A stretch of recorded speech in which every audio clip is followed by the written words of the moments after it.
নমস্কার আমার সাজের চুলের বন্ধুরা।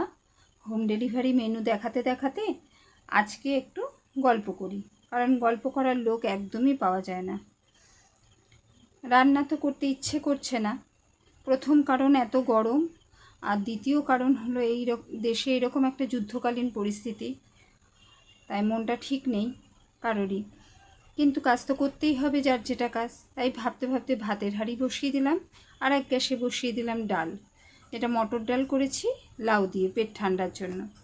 আর ভাজাতে দু রকম ভাজা করেছি, একটা বিট গাজর আলু দিয়ে, আর একটা পেঁয়াজি ভাজা। আর ভেজ থালিতে গেছে যারা কুদরুল, পটল আর ঢেঁড়স দিয়ে একটা চচ্চড়ি মাখা মাখা মতো, আর আলু পটলের কষা গেছে। এটা কিন্তু আজকে রসা না, একটু কষিয়ে করেছি পেঁয়াজ রসুন দিয়ে। এরপর এগ থালিও গেছে, এগ থালিতে গেছে ডিম কষা, ঘরের জন্য আছে 2টো ডিম। খেতে তো ইচ্ছে করছে না এসব, তাও তো করতেই হবে রান্না ব্যবসার খাতিরে। এরপর ফিশ থালিতে গেছে মাছ, আগের মেনুগুলো সহ মাছের ঝোল গেছে, এগ থালিরও তাই।